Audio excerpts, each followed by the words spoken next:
औज़ुबिल्लाहिमिनश्शैतानिर्रजीम बिस्मिल्लाहिर्रहमानिर्रहीम। अस्सलाम वालेकुम दोस्तों, मेरा नाम नईम साकिब है और आप डिजिटल प्लेटफॉर्म पे मेरी ये वीडियो देख रहे हैं।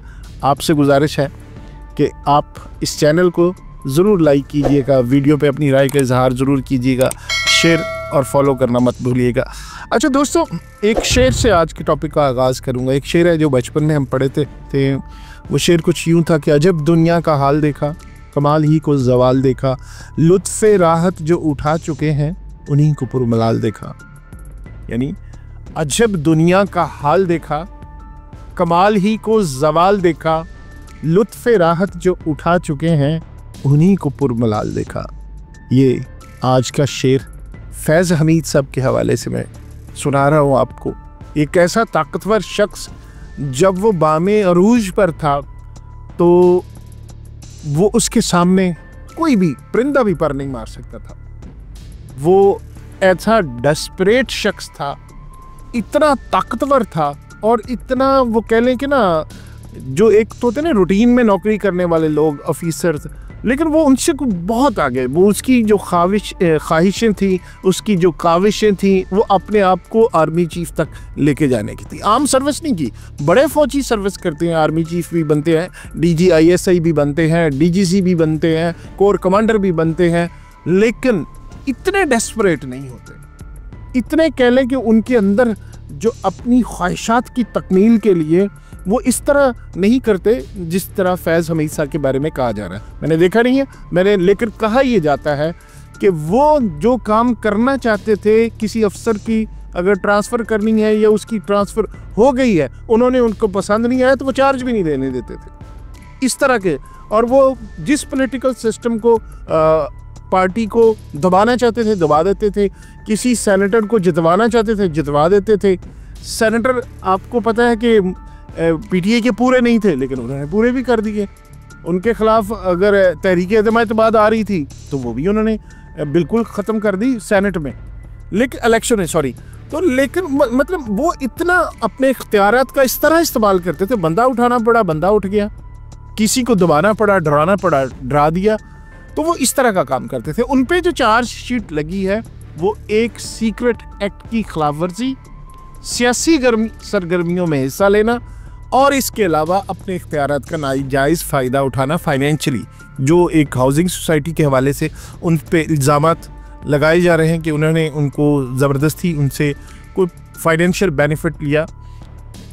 ये जी जब DGISI थे तो इस वक्त बड़े ताकतवर थे कि अफ़गानिस्तान जाते थे। उनकी इनकी वीडियो वो बहुत वायरल हुई, आपने देखा। इमरान खान साहब के साथ इनका बहुत नेक्सस था और जो असल में जो प्रॉब्लम हुआ, इन्होंने मतलब बहुत मुतहर्रक हुए जब आसिम मुनीर साहब चीफ़ ऑफ आर्मी स्टाफ बनने जा रहे थे। तो उसमें कहा यह जा रहा है कि उन्होंने बड़ी साजिशें की, बड़ी प्लानिंग की थी और बड़ी कोशिश की थी कि वो आर्मी चीफ ना बने। अब 9 मई के हवाले से भी वो मुलव्वस है और उनका जो ट्रायल किया जा रहा है, एक मरहले तक पहुँच के दूसरे मरहले में शामिल होगा। वो ज़ाहिर है उनको वकला की हमायत भी हासिल होगा, मतलब जो खिदमात के लिए उनको वो जो कानूनी हक़ है वो उनको दिया जाएगा। लेकिन सबसे बड़ा जो एक सवाल जहनों में जा रहा है वो ये जा रहा है कि क्या इमरान खान साहब भी इसमें मुलव्वस हो सकते हैं, को एक्सक्यूज़ड बन सकते हैं? क्योंकि 9 मई का जो वाक़या है वो बराह रास्त PTI पर उसके इल्ज़ामात हैं, बराह रास्त इमरान खान साहब उस पर इल्ज़ामात हैं। और अगर उसमें फैज़ हमीद साहब मुलव्वस हैं तो फिर इमरान खान साहब की बचत किस तरह हो सकती है? ये मतलब वो मुश्किल में आएंगे। वो उनको कोई एज ए वो सिविलियन उनको कोई रिलीफ मिल जाए, एज ए सिविलियन उनको कोई इस तरह का कानूनी नुक्ता निकल जाए कि वो बच जाएं। क्योंकि हम कानून को इतना तो नहीं वो समझते कि क्या रास्ते, लेकिन अगर वो कोई हो सकता है कि इस तरह का कोई उनको को बेनिफिट मिल जाए तो वो निकल जाए।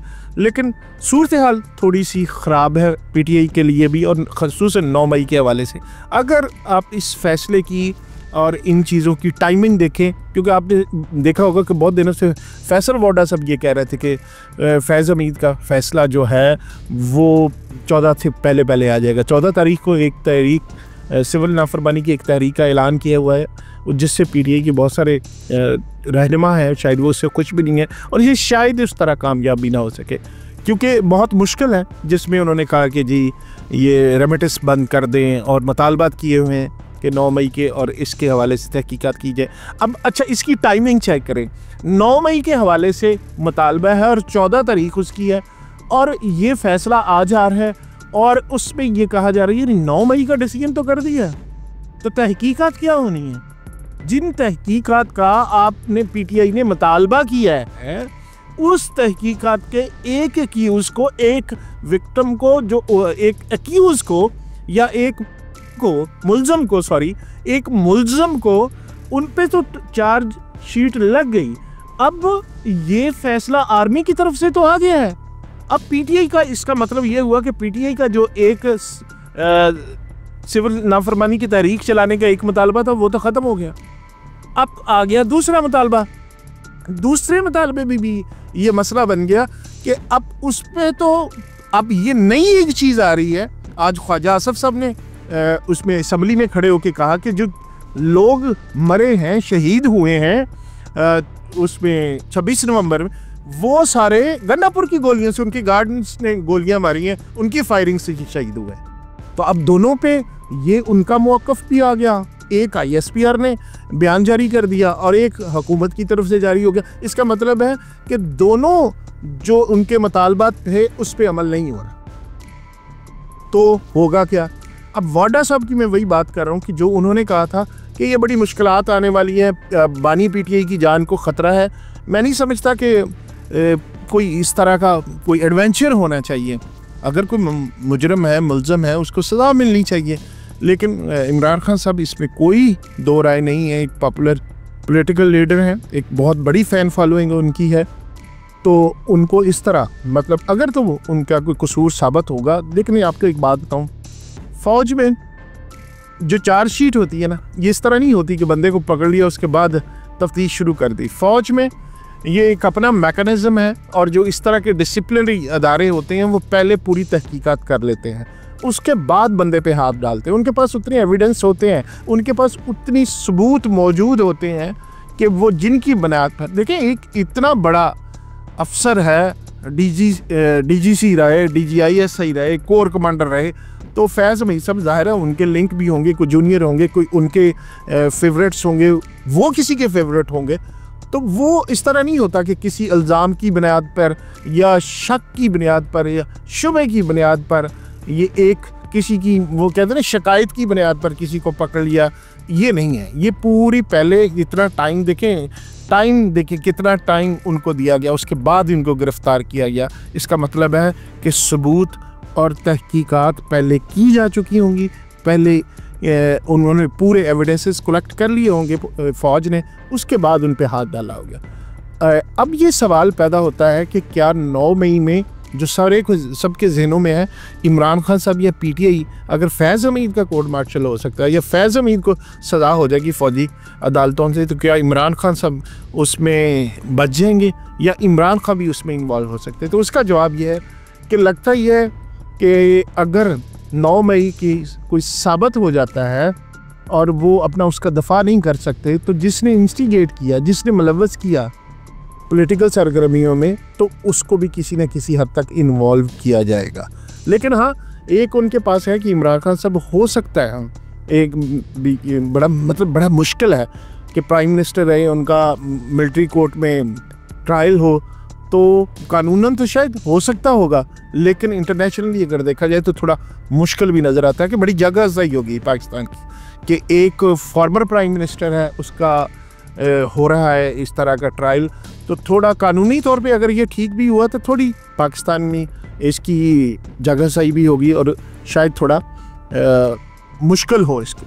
लेकिन बहरहाल फ़ौज एक डिसिप्लिनरी अदारा है, और फ़ौज ने अगर ये तय कर लिया, क्योंकि बहुत सारी चीज़ें अब हम देख रहे हैं कि नई सी नई होती जा रही हैं जो पहले कभी नहीं हुई, तो अगर ये होता है और इमरान खान साहब पर चार्जेस, एविडेंस मौजूद होते हैं, या फैज़ हमीद साहब अगर कह देते हैं, सुल्तानी गवाह बन जाते हैं कि इमरान खान साहब के कहने पे ये सब कुछ हुआ था, कुछ ऐसे सबूत आ जाते हैं, कुछ ऐसे एविडेंस वो दे देते हैं, कोई वीडियो कॉल, कोई वॉइस मैसेज, कोई कुछ साबित हो जाता है, तो फिर या उससे पहले की कोई प्लानिंग साबित हो जाती है, तो ये एक फैज़ हमीद साहब भी बता सकते हैं, ये वो सुल्तानी गवाह भी बन सकते हैं।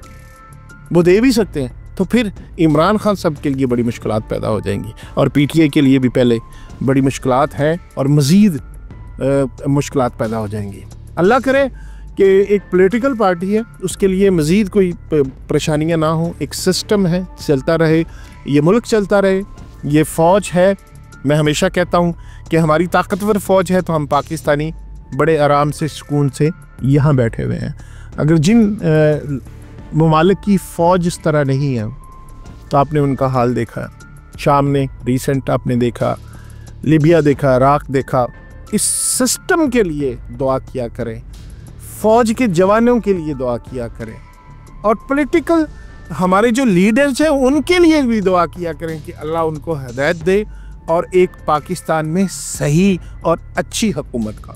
मैं हमेशा कहता हूँ कि अगर इमरान खान साहब इस मुल्क के लिए बेहतर हैं तो अल्लाह ताला उनको जेल से निकाल के वापस लाए। अगर शहबाज शरीफ साहब बेहतर है इस मुल्क के लिए तो अल्लाह उनको कंटिन्यू करवाए, अल्लाह उनका ये सफ़र जारी रखे। अगर बिलावल साहब बेहतर है तो अल्लाह ताला उनको ले आए।